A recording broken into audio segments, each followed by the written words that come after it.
Hello everyone, welcome to GGN. Today is Friday, June 29th, 2012, and I'm Darko. This is my website, ggnonline.com.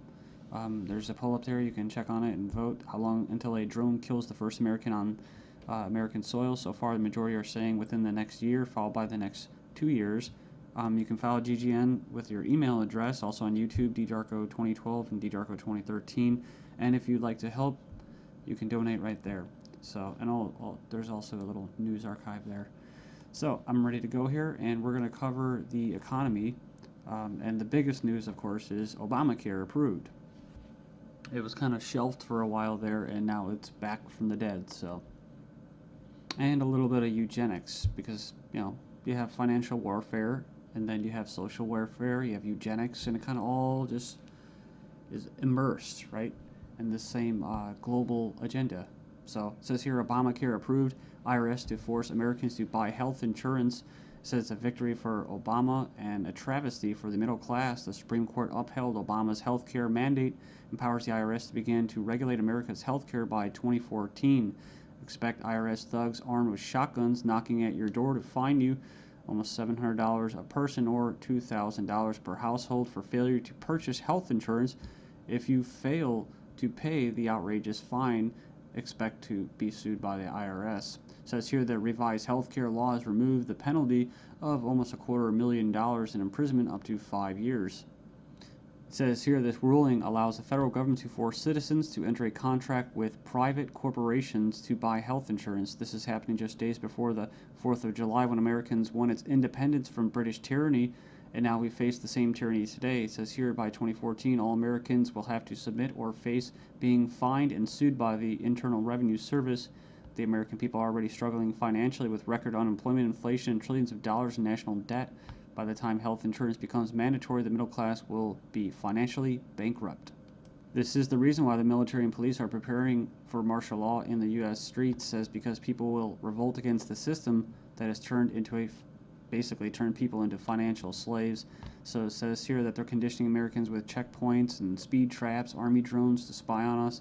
We're going to cover all this, rolling out the tanks and putting military goons on residential streets to prepare us for what is to come in the future. It says here the Bilderberg Group discussed in Spain about wanting to level America into a third world impoverished nation where we're all poor under world government dictatorship. It says here soon the Americans' standard of living will drop significantly, and it won't just be the standard of living, it will be their age of death, right? Their basically the average lifespan. It says here services will be cut. We're going to get into that too, death pathway and stuff like that.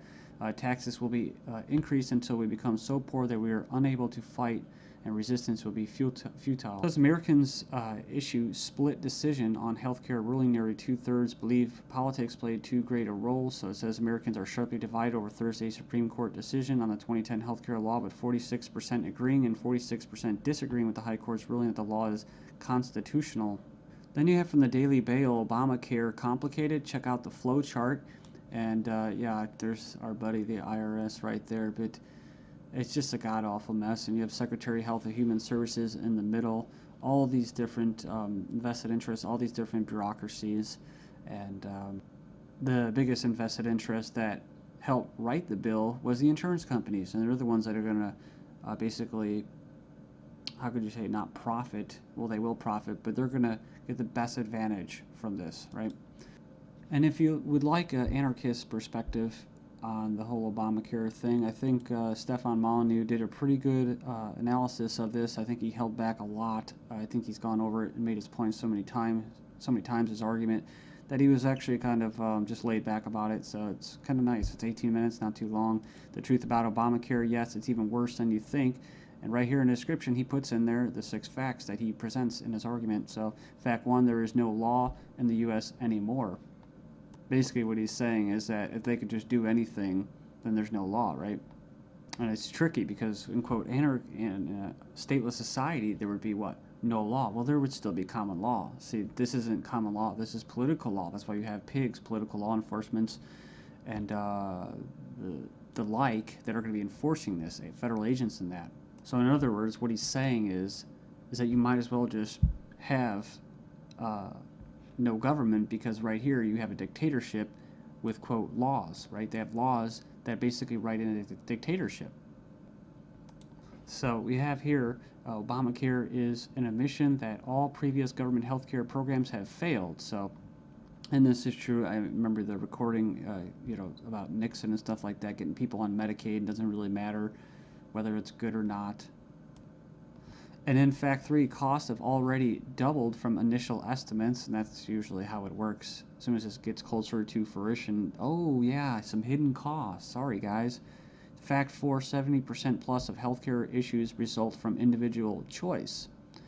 So the thing about it, he's talking about smoking, drinking, eating basically a lot of bad food and stuff like that. You can actually help. But a lot of these people that are going to, quote, benefit from this are not going to be doing anything to help their own health, right? So it says here the inability to discriminate on pre-existing conditions is an essential driver of healthcare cost. So I think what he's saying there is it's not very free market. It says here that the fines for non-compliance are destined to rise enormously. We have 15 reasons why the Obamacare decision is a mind-blowing disaster for America. It was actually, it says here it was voted 5-4 decision to uphold the vote. And it says here, the bill, it says here the swing vote was Chief Justice John Roberts, who was appointed by George Bush, W. Bush. And not that you'd have any confidence in the judicial system as it stands, just based off past history and their track record. It says here, after the vote today, it is hard to have any faith in the U.S. Supreme Court. I guess they're saying because he was quote conservative. According to the Supreme Court, the federal government has the power to force you to buy private goods and services. And it goes on and says here that it's another step away from individual liberty, another step towards a nanny state. I hate that word. But it says here IRS is now going to be given the task of hunting down and penalizing Americans. And it says here, in fact, the Obama administration has given the IRS $500 million extra outside the normal appropriation process to help them enforce the provisions of Obamacare they're in charge of overseeing. It imposes more than 20 new taxes on the American people. And you can click the link there. If you click the title of this article, you can find it and check it out. So it says here, number 5, an attempt to control costs and promote efficiency. Obamacare limits the treatment options that doctors and patients can consider. In other words, the death pathway, right? The British system, this is likely to result in a decrease in life expectancy. That's what I was talking about in the United States in the beginning of this video. So yeah, it's going to send health insurance premiums soaring, especially for younger Americans. And, it's going to crush small businesses, as they say. And number 9, Obamacare is going to make the emerging doctor shortage in America a lot worse. So hundreds of thousands of doctors are leaving the medical profession because of this. It says here it's already forced the cancellation of dozens of doctor-owned hospitals. And it says here that the following is one example from the Alliance Defense Fund. It's an insidious little provision. It says here, did you know that this bill, you'll have to pay for life-saving drugs, but life drugs are free. So 100% free. If this plan were really about health care, it would be the other way around. So yeah, it's like robbing from the future to pay for the living. So and it just turns into a god-awful mess. It's not even just politics, it's generational. 13 reasons why the revolution might start with Obamacare. Go in there and check that out. I'll just name a few and you can hopefully go in there and check it out. It says here that's a direct tax which is unconstitutional under Article 1, Section 9.